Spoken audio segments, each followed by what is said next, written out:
E agora aqui o bate-papo com Orlando Vigiani. Orlando Vigiani, o São Paulo foi melhor que o Vasco nesse primeiro tempo?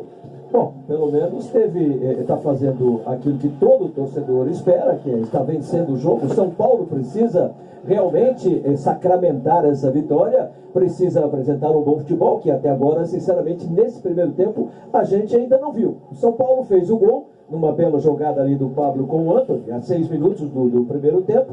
O Vasco tentou se armar, tentou povoar um pouco mais o meio de campo para tentar impedir as investidas tanto do Igor Gomes como do Antony, que se mexeu um pouco mais no primeiro tempo. São Paulo teve 58% de posse de bola contra 42% do Vasco, mas evidentemente eu diria para vocês, Pina, que o jogo ficou mais de meio campo, sabe? Alguém tentava, a defesa se posicionava bem, lances, expectativa de grandes defesas, nós na realidade não tivemos. Apenas uma jogada do Vasco, com a participação do goleiro Thiago Volpe, em cima do jogador Marrone, que ele defendeu com os pés. No mais, tivemos um jogo de marcação, de posse de bola pelo São Paulo, tentando sair do contra-ataque, o Vasco se arrumando, se ajeitando, mas evidentemente um jogo mais focado no meio de campo. E, enquanto isso, por isso o São Paulo, vencendo por 1-0, está fazendo aquilo que ele tem que fazer. Vamos ver se no segundo tempo alguma coisa diferente, tanto por parte do Vasco ou do São Paulo, possa acontecer para poder dar um pouco mais de movimentação, mais de emoção nesse jogo. Que aqui é um jogo, para mim, até agora, falando para o Hélio aqui, foi um jogo morno, O São Paulo tentou, mas realmente fez um golzinho e ficou só nisso. E quem que você destacaria da equipe do São Paulo? Da equipe do São Paulo sempre a defesa, né? Os dois zagueiros do São Paulo são muito bons. O São Paulo tem a melhor defesa do campeonato, tanto o Bruno Alves como o Arboleda. O Arboleda até joga muitas vezes com um terceiro zagueiro, né? Na equipe do São Paulo. Sempre sai com o jogo, ele tem bom passe, tem boa visualização quando tem a bola nos pés. Então eu destacaria realmente essa dupla de zaga. O Antony também está se mexendo bem, só que o Antony, para mim, tem um sério defeito. Ele, quando pega a bola, ele joga pelo lado de campo, pelo lado direito. Quando ele pega a bola, muitas vezes ele traz essa bola para dentro do campo. Ele não faz uma jogada que vá para a linha de fundo, porque não sei se ele não tem muito boa perna direita para o cruzamento, ele não consegue isso. Então ele jogando pelo lado direito como um ponta em cima da linha, muitas vezes o que ele faz? Ele pega a bola, faz a volta, é um bom driblador e traz essa bola para o meio, tentando abastecer os atacantes da equipe do São Paulo. Para mim é um defeito do jogador, mas também a posse de bola dele, o jeito que ele faz essa jogada, a habilidade que ele tem. O gol saiu do pé dele, um chute rasteiro, sem defesa nenhuma para o goleiro Fernando Miguel do Vasco da Gama. Mas esse jogador é um jogador que é uma válvula de escape nesse primeiro tempo no São Paulo. Embora o São Paulo tenha também trazido o Reinaldo com muito boas jogadas pelo setor esquerdo. Então o São Paulo tem que definir aí o que ele quer fazer. Se roda a bola, alguém tem que se apresentar, essa tabela tem que sair curta para poder entrar na zaga do Vasco, que eu estava dizendo no meu comentário, acho uma zaga até certo ponto pesada para jogar diante dessa equipe com tanta jovialidade como os jogadores da equipe do São Paulo. E o Daniel Alves está se apresentando bem? O Daniel Alves está se apresentando bem. Até está me surpreendendo um pouco o Juan Fran. Hoje ele está se apresentando mais, está fazendo bons passes, pega a bola, faz toque, se apresenta para receber. Então o São Paulo tem feito algumas jogadas para tentar desenvolver um futebol mais ofensivo.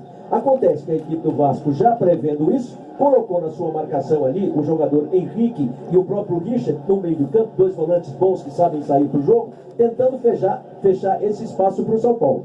Mas até agora o Daniel Alves jogando aquele futebol que ele sabe jogar. Mas consequentemente não tem surtido efeito até agora, porque o São Paulo está ganhando de 1-0 apenas do Vasco da Gama. O Thiago Volpe, ele conseguiu com que o torcedor de São Paulo esqueça o Rogério Ceni, Orlando? Não, na realidade, esqueceu o Rogério Ceni. Nenhum torcedor no mundo do São Paulo vai esquecer, né? Pela grande passagem, né? Pela grande responsabilidade que o Rogério teve, pelo nome que deixou no São Paulo. É um jogador que eu sempre fui fã. um homem que tem uma personalidade sempre teve uma personalidade muito importante, um grande goleiro, e teve aquele diferencial que poucos goleiros do mundo, ou ninguém no mundo teve como ele, com bater falta, com uma presteza, com uma maestria fantástica. Então, para mim, ninguém pode esquecer o Rogério Ceni, é um grande ídolo que entra para a história do São Paulo. Agora, o Thiago Volpi é sim um bom goleiro, ele tem feito aí boas atuações para a equipe do São Paulo, claro que de vez em quando falha, né, como todo goleiro falha, mas é uma segurança hoje como goleiro titular do São Paulo. O torcedor assumiu esse goleiro e realmente está fazendo com que ele possa fazer boas apresentações. E tendo dois bons zagueiros à frente, por isso é que a defesa do São Paulo é a defesa melhor do campeonato. E por que o Fernando Diniz ainda não conseguiu colocar em prática o seu trabalho? Será porque está buscando resultados para garantir o São Paulo na Libertadores, né? O São Paulo, com esse resultado parcial, não passa o Atlético, né? Fica em sexto lugar, permanece ainda, mas se distancia do Corinthians. Mas, sinceramente, Espira, o que o São Paulo tem que fazer é ganhar os jogos. Empatando e ganhar, tem que ganhar realmente para poder adquirir a condição de jogar a Libertadores de grupo, diretamente, sem ter que participar de pré-Libertadores. Então, o São Paulo tem que fazer isso, o São Paulo tem que ir a campo com essa incumbência. Claro que o Fernando Diniz tem aí várias opções, o time do São Paulo é um time jovem, então ele pode fazer algumas experiências, desde que o São Paulo possa apresentar, possa dar o retorno que o torcedor espera, né? Então, de repente, não estamos vendo nesse time de São Paulo nada de diferente que um time jovem, um time rápido, um time onde tem o Vitor Bueno, que é uma boa promessa, o Igor Gomes, o Daniel Alves, que tem a sua experiência, que pode fornecer e dar uma sustentação a esse meio campo do São Paulo. O Vitor Bueno é outro bom jogador, e o Pablo, né? E se não fossem as contusões, o Pablo talvez aí pudesse ter mais gols do que ele tem agora na equipe do São Paulo. Então, isso aí fica a cargo do Fernando Diniz fazer isso, entrar em campo, colocar o São Paulo para poder fazer um bom jogo e tentar as vitórias. É isso que importa nesse final de campeonato de 2019. E pelo lado do Vasco, o Vanderlei Luxemburgo, né? O reforço maior foi ele, né? Estando no banco de reservas, mas o time do Vasco não andou. O Guarim, que é um bom jogador, a atuação dele, eu nem ouvi muito o Hélio Claudino falar o nome dele, né?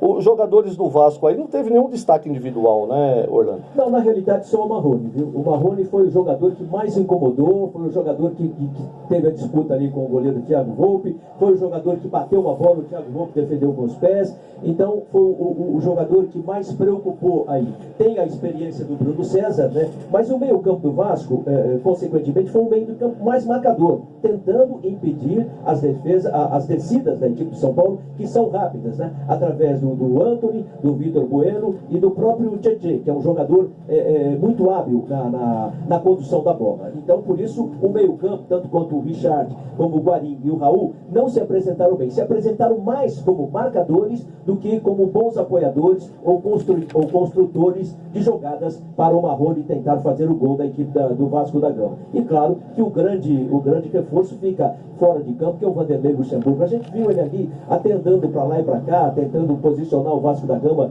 de uma maneira estratégica para que pudesse impedir os contra-ataques do São Paulo. Mas fora isso, foi um jogo, como eu te disse, um jogo mais de meio campo, um jogo mais de pegada. Ali o jogo ficou naquela região. Não tivemos nada, absolutamente nada de grande destaque, bolas na trave, grande defesa, enfim, realmente isso não aconteceu. Para o torcedor de São Paulo, tá bom, 1-0. Só não pode perder o jogo, né?